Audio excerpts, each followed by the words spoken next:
Hello students, welcome to my YouTube channel Arvind sir physics. आज के इस वीडियो लेक्चर में हम बताएंगे आपको Coulomb's law in vector form. बिल्कुल ही आसान है।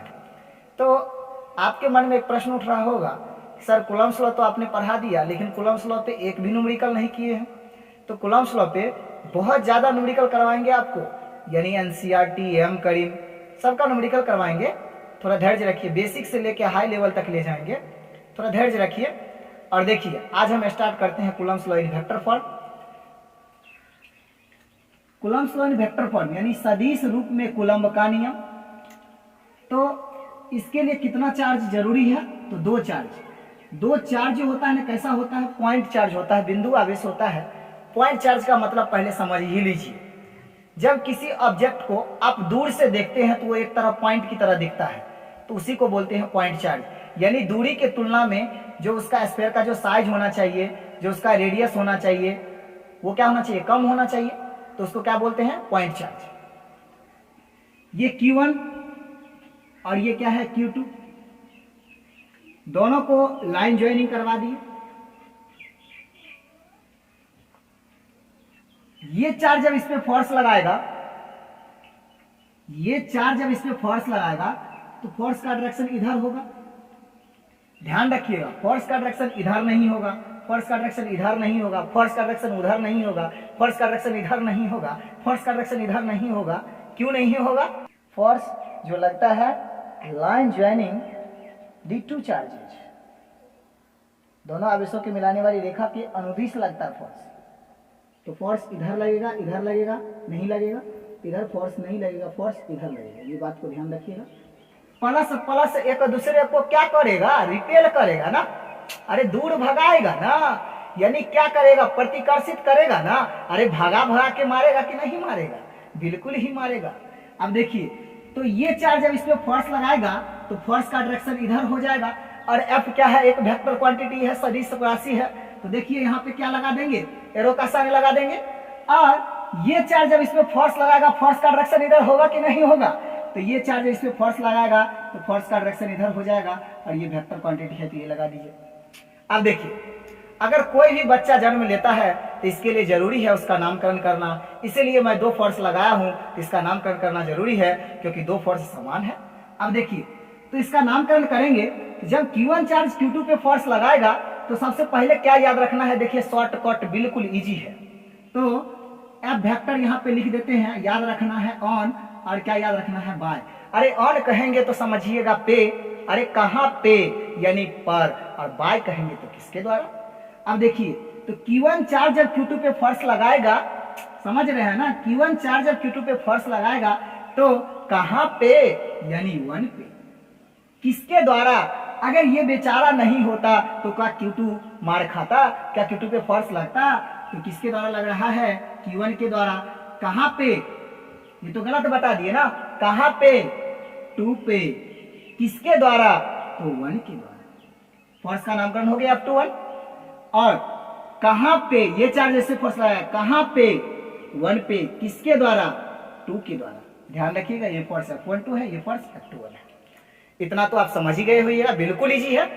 अब देखिए, अब ये फोर्स है, तो फोर्स अगर सदिश राशि है तो हम आपको बताए हुए थे, याद रखिएगा कि जो भी सदिश राशि होता है उसके पास क्या जरूरी है? तो आंसर है डायरेक्शन का होना जरूरी है, सर यूनिट का होना जरूरी है, सर मैग्नीट्यूड का होना जरूरी है। तो देखिए, होगा ना, सब ना होगा। तो यहां से देखिए, जब ये चार्ज इस पे फोर्स लगाएगा तो फोर्स का डायरेक्शन कुछ इधर हो जाएगा, और ये चार्ज जब इस पे फोर्स लगाएगा तो फोर्स का डायरेक्शन कुछ इधर हो जाएगा। देखिए, यहां तक समझने में कोई दिक्कत?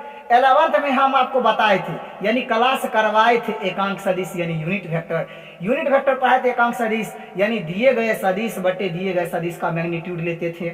याद कीजिए, आर क्या बराबर पढ़ाते थे कि नहीं पढ़ाते थे? कितना इजी था। तो यहां से देखिए, आर क्या यहां लिखते हैं, तो इसको शॉर्टकट कैसे याद रखेंगे? सर फोर्स का तो आपने शॉर्टकट बता दिया, इसका शॉर्टकट कैसे होगा? देखिए, एकदम बिल्कुल इजी है। तो इसका शॉर्टकट बताने के लिए हम आपको बता रहे हैं, याद रखिएगा, फ्रॉम और टू, यानी कहां से कहां तक। टू का मतलब तक और फ्रॉम का मतलब से। तो कहां से कहां तक? तो देखिए, Q1 चार्ज जब Q2 पे फोर्स लगाता है, Q1 चार्ज जब Q2 पे फोर्स लगाता है तो फोर्स का डायरेक्शन इधर है, तो यहाँ पे भी एगो R दे देंगे। और Q2 चार्ज जब Q1 पे फोर्स लगाता है तो फोर्स का डायरेक्शन इधर है, तो यहाँ पे भी एक R दे देंगे। तो ये चार्ज जब इस पे फोर्स लगता है तो फोर्स इधर लगता है ना, तो कहां से, तो 2 से कहां तक, तो 1 तक। यहां पे देखिए कहां से, तो 1 से कहां तक लग रहा है, तो 2 तक। और ये आर कैप लगा दिए। फिर से समझ लीजिए, ये आर कैप क्या है, एकांक सदिश है, ये भी आर कैप क्या है, एकांक सदिश है। तो दोनों क्या है, दोनों का डायरेक्शन क्या है, अपोजिट है। ये दोनों समान नहीं है, समझ लीजिएगा। अरे एक चार्ट अगर आपको इधर देगा और एक चार्ट इधर देगा तो क्या होगा, अपोजिट है कि नहीं है। अब देखिए तो क्या हो गया, ये अपोजिट है। और दोनों को कहिएगा सर कि एक दूसरे से कुछ दूरी पर नहीं रखे आप, अरे रख रहे हैं ना, देखिए ना। अब देखिए तो ये आर कैप है, ये भी आर कैप है। तो कहां से, 1 से कहां तक लगा रहा है, 2 तक। 2 से आगे लगा रहा है, अरे आगे भी लगा रहा है ना, लेकिन लाइन ज्वाइनिंग में। और देखिए कहां से, 2 से कहां तक, 1 तक। इतना तो आप समझ ही गए होइएगा। अब देखिए लिखते हैं हेयर, यहां F12 वेक्टर क्या है, कहिएगा सर F12 वेक्टर क्या है। अरे देखिए ना, force on charge Q1 due to Q2, यानी Q2 आवेश के कारण Q1 पर लगने वाला बल जो है वो क्या है, F12। देखिए ना, Q2 आवेश के कारण Q1 पर लगने वाला बल नहीं है। अब देखिए F21 की बात करेंगे तो एंड F21 वेक्टर बराबर हो जाएगा force on charge Q2 due to Q1, यानी Q1 आवेश के कारण Q2 आवेश पर लगने वाला बल है कौन, F21। अब देखते हैं, now the force between two charges according to Coulomb's law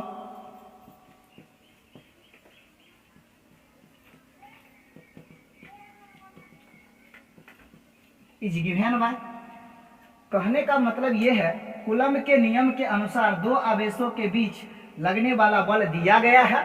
तो अब देखिए पढ़ाए थे ना हम आपको, अरे F इज इक्वल टू नहीं पढ़ाए थे, 1/4πε0 इंटू Q1 Q2 बट्टे R स्क्वायर, यही ना पढ़ाए थे।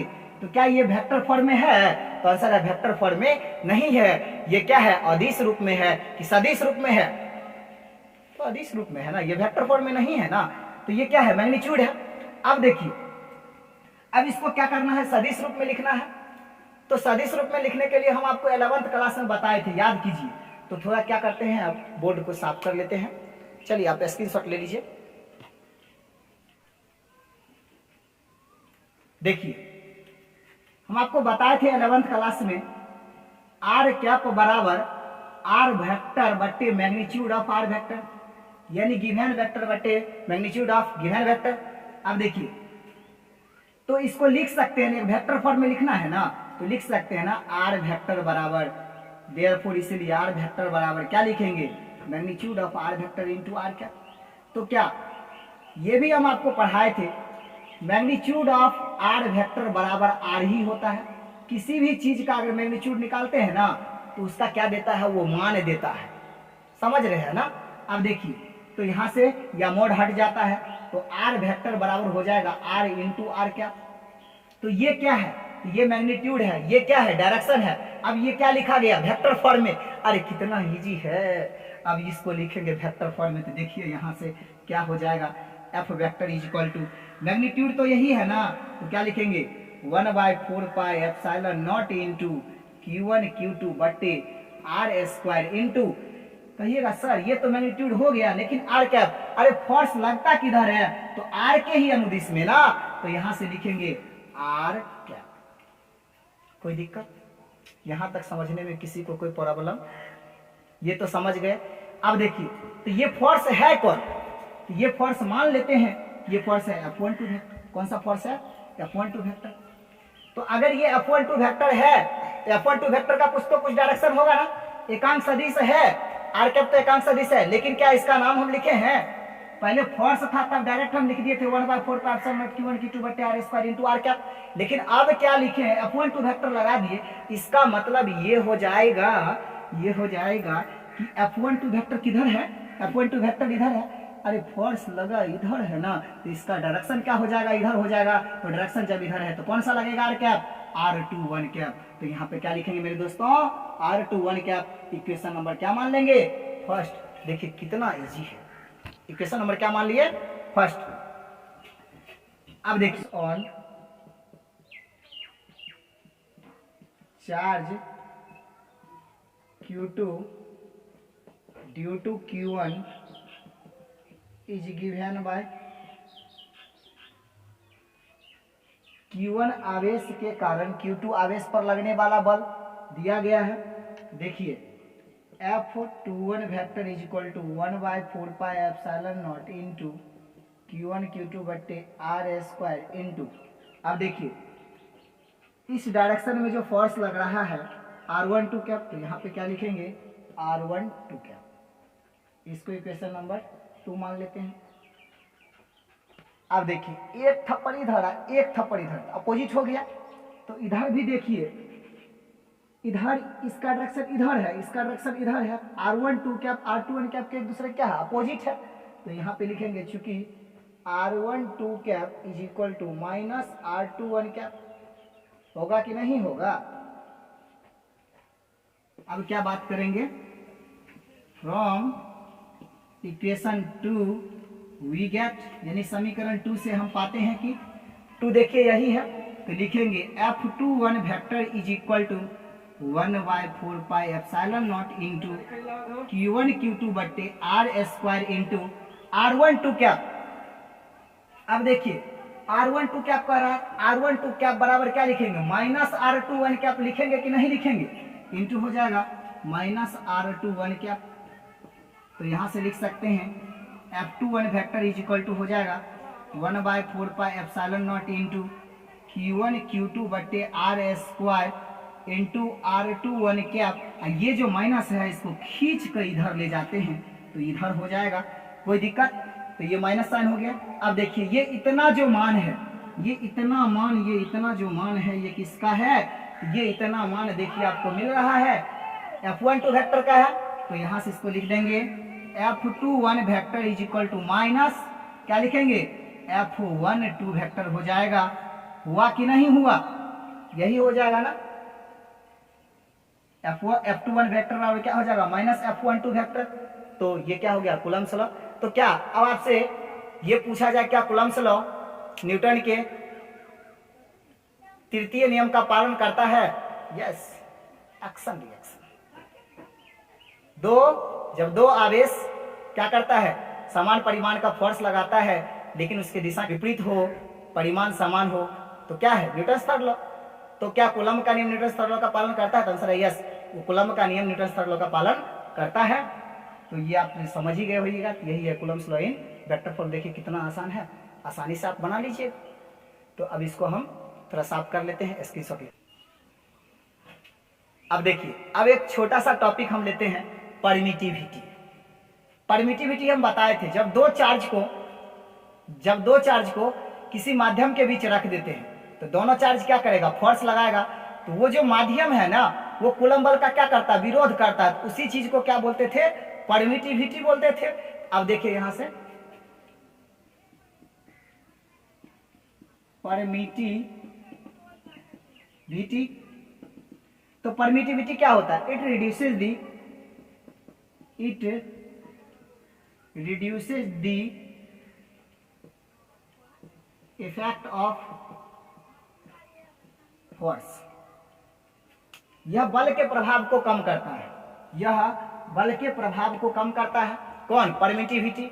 अब सोच के देखिए, अगर यहां वाटर है, इसमें 100 इलेक्ट्रिक फील्ड लाइन्स आपने भेजा, लेकिन वाटर क्या किया, 40 लाइन को निकलने दिया और 60 लाइन को ऑब्जर्व कर लिया, तो इसकी परमिटिविटी 60। तो देखिए परमिटिविटी था कितना, पहले फोर्स था कितना 100, परमिटिविटी हो कितना गया 60, निकला कितना 40। तो अब सोचिए परमिटिविटी क्या करता है, परमिटिविटी क्या करता है, यानी यह कह सकते हैं ना, परमिटिविटी जो है फोर्स को कम कर देता है। फोर्स जब बढ़ाएंगे परमिटिविटी घटेगा, और फोर्स जब घटाएंगे परमिटिविटी बढ़ेगा। तो यहां से लिख सकते हैं permittivity is inversely proportional to one by force. बोलेंगे कि नहीं, फोर्स बढ़ाएंगे परमिटिविटी घटेगा, फोर्स घटाएंगे परमिटिविटी बढ़ेगा। अब देखिए परमिटिविटी साहब का 3 बेटा था, कौन कौन था? It is of 3 types. ये कितने प्रकार का होता है? 3 प्रकार का।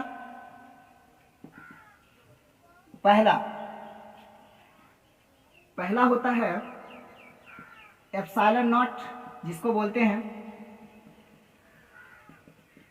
Permittivity of free space, air और वैक्यूम, हवा या निर्वात की विद्युतशीलता। सेकंड होता है एप्सिलॉन, जिसको बोलते हैं परमिटिविटी ऑफ ए मीडियम, किसी माध्यम की विद्युतशीलता। थर्ड होता है एप्सिलॉन आर या के, जिसको बोलते हैं रिलेटिव परमिटिविटी या डाइलेक्ट्रिक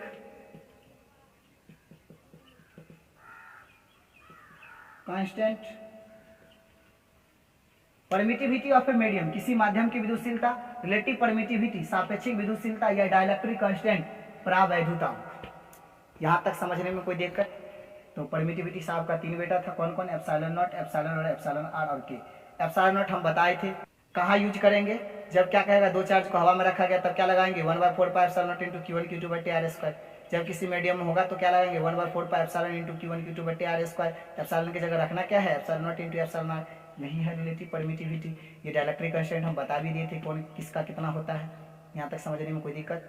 अब हम बात करते हैं थोड़ा इस सब महानुभाव का ऐसा यूनिट और डायमेंशन। एग्जाम, बोर्ड एग्जाम में पूछता है बीएससी में। चलिए बोर्ड को साफ कर लेते हैं।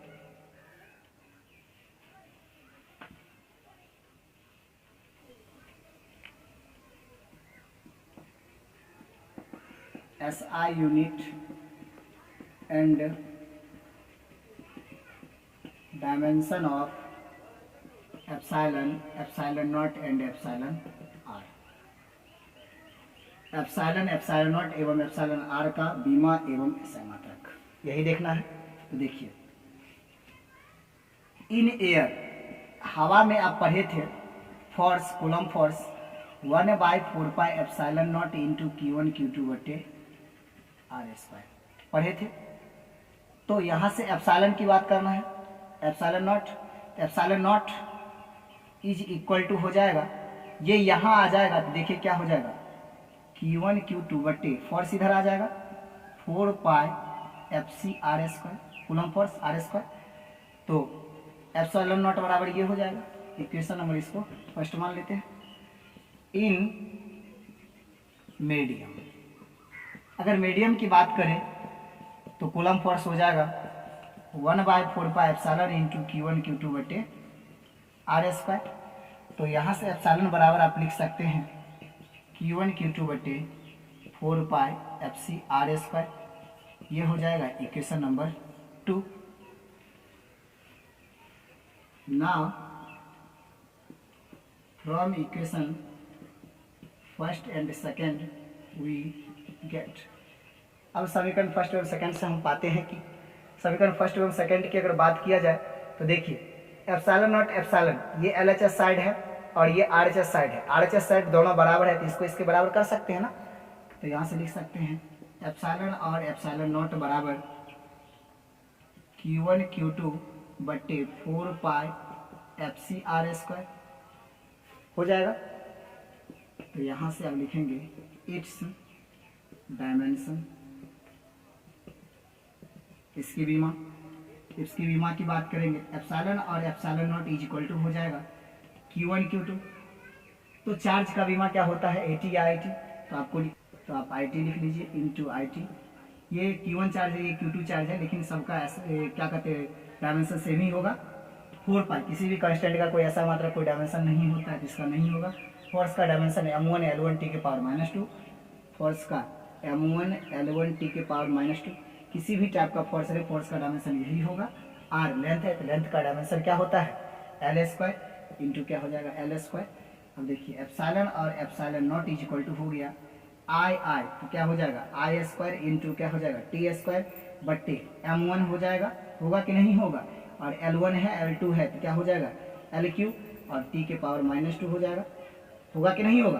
अब क्या करेंगे, ये देखिए डिवीजन में नहीं रहता, ये मल्टीप्लिकेशन में रहता है, तो इसको और क्या करेंगे, सॉल्व कर देंगे।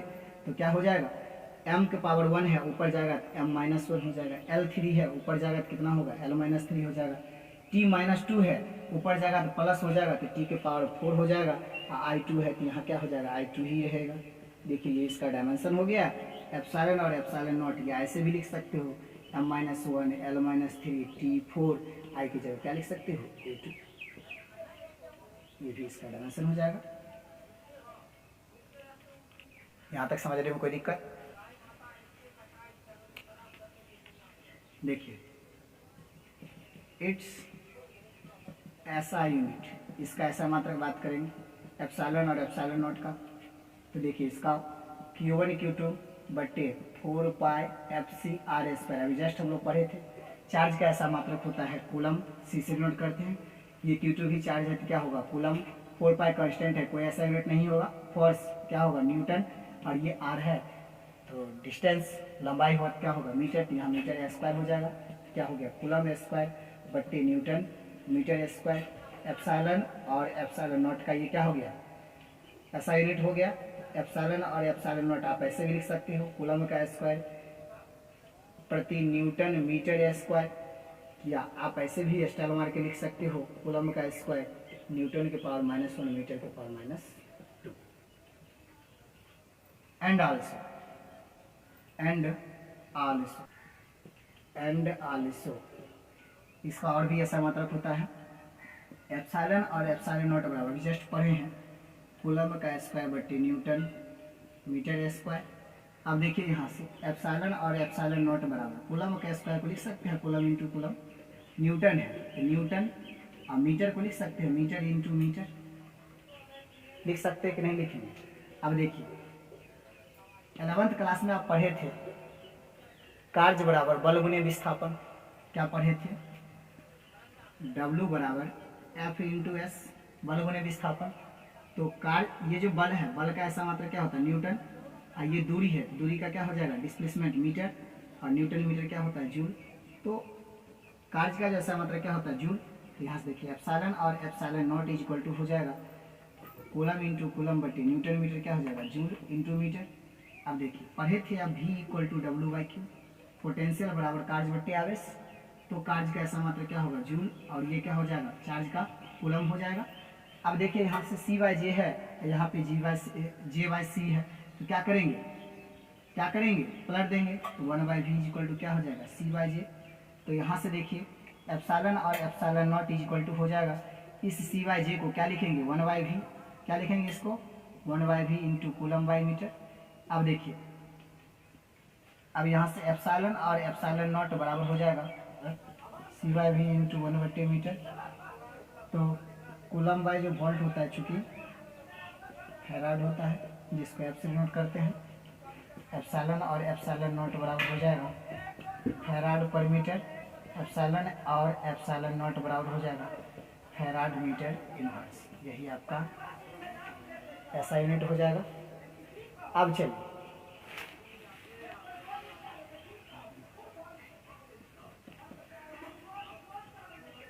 ऐसा unit and dimension of epsilon are,